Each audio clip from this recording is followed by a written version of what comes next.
So we have a huge shakeup in the top 10 retail stocks that were bought by us, the little guys, and it would appear that some old habits just won't die, but we do have a new number one stock that you guys were out there buying this month.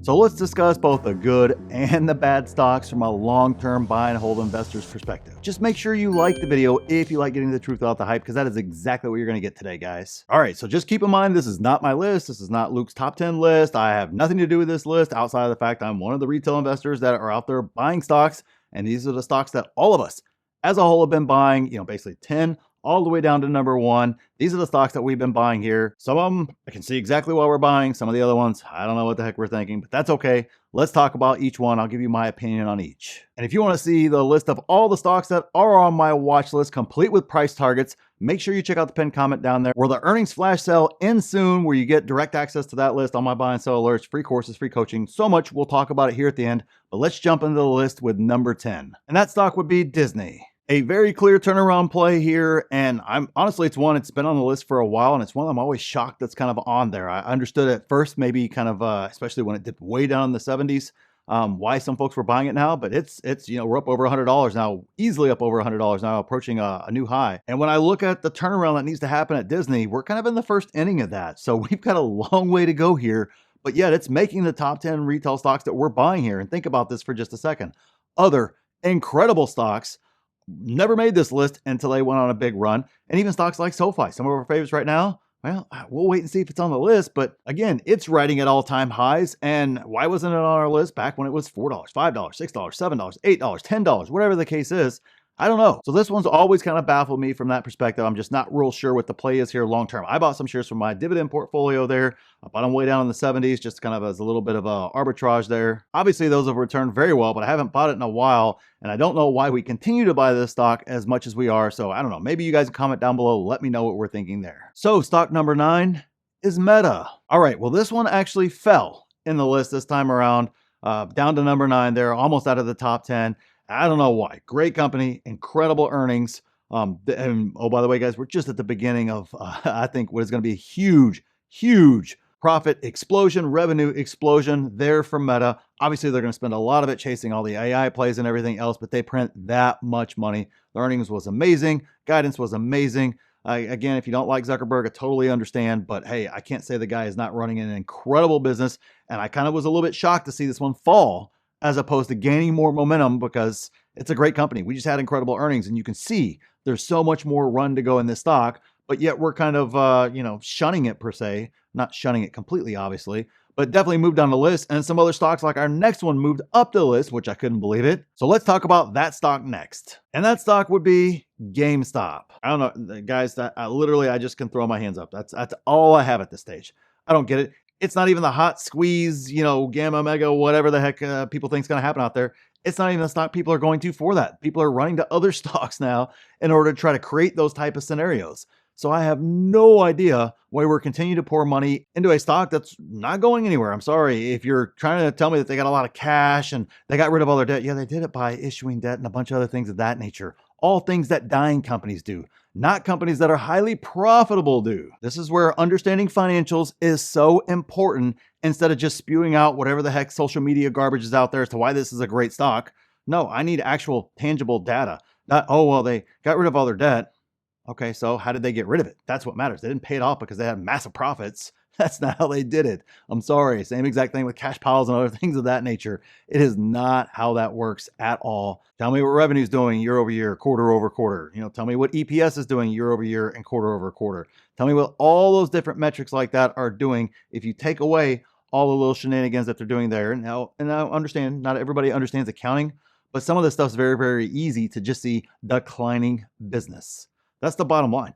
Most other companies out there that are great companies are printing record profit, record revenue, margins going up, everything getting better with the business, and you're not seeing that with GameStop at all. So I'm sorry, this is one I'm totally baffled by. You're not even getting, the main reason to own it is you're hoping for the super mega gamma squeeze that's going to make you a trillionaire, and people aren't even running that stock now for that. People are going to other stocks for that. So this one totally baffles me. I'm sorry, guys.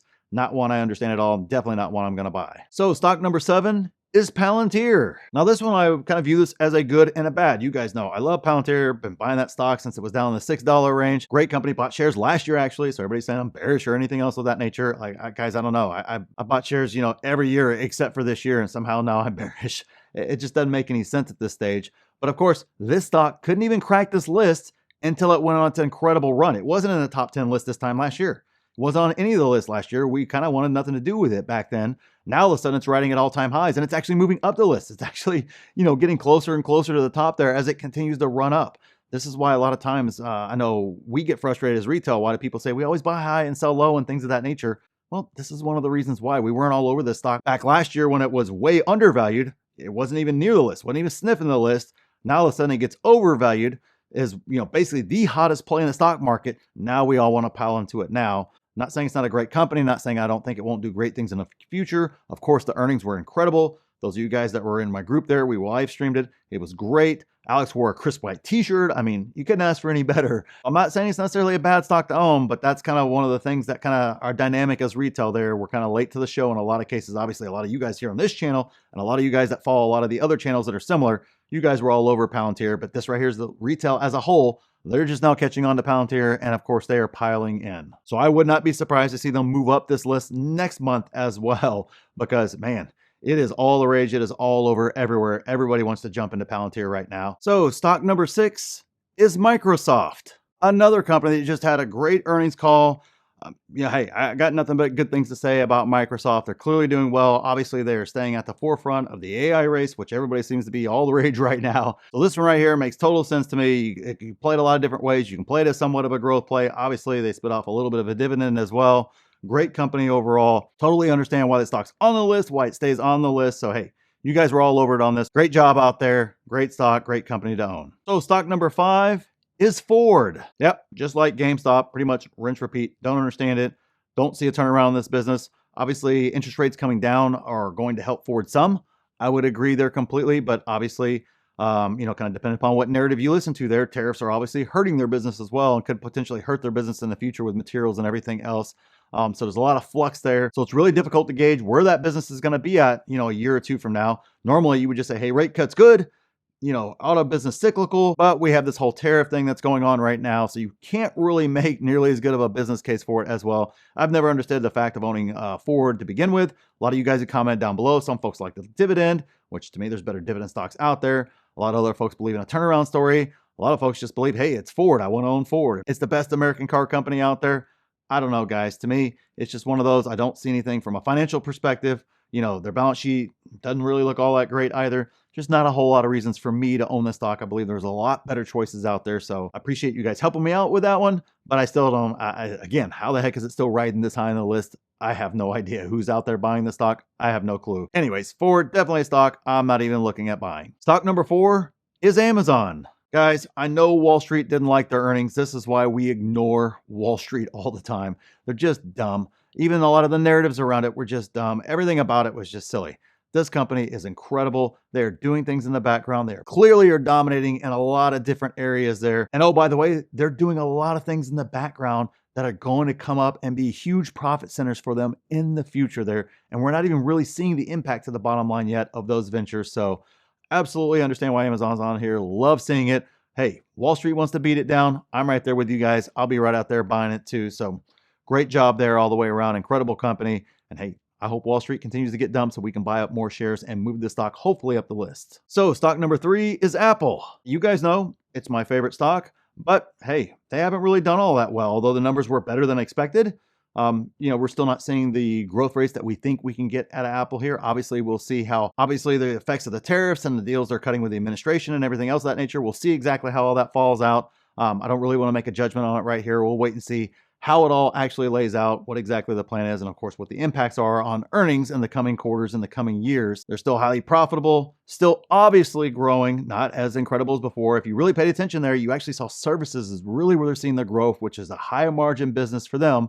And that to me is going to continue to expand in the future there. It's kind of one of those things that's kind of in the background. Nobody wants to talk about it right now, but in the future, it could very well be a huge profit center for Apple. So something I'm paying attention to there, and I'm glad that we're out there at least buying a good solid stock there. This seems to be also be the safety stock, so in the event there's any sort of downturn whatsoever, you saw the Magnificent Seven all get cut down, except for Apple didn't get cut down nearly as much as the rest did, because that just kind of seemed to be where the big money ran to safety. So you kind of have that kind of built into that stock as well. So it makes sense as to why we're up there buying that stock. And now on to the shakeup here in regards to the top stock. But let's talk about number 2, and that stock would be Tesla. Well, if you were on the earnings call like we were, and you paid attention to all that sort of stuff, it wasn't good. There was nothing really good on that earnings call. Sure, it's nice to see robotaxi expanding out, but even Elon said it's going to be a couple years till they see anything meaningful to the bottom line. And he wouldn't even venture a guess as to what meaningful to the bottom line was going to be in terms of numbers.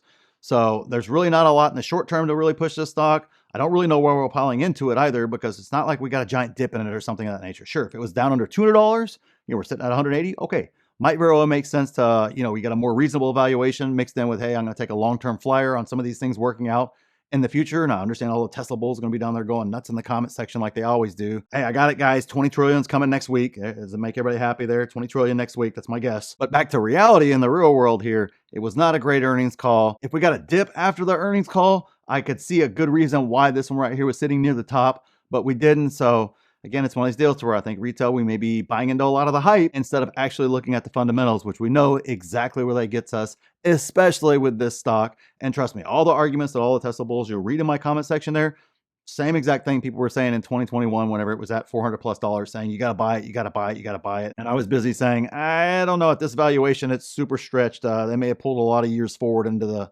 now with this stock. And that's how it actually ended up turning out. Oh, by the way, all the things that were coming were the same exact things that are still coming right now.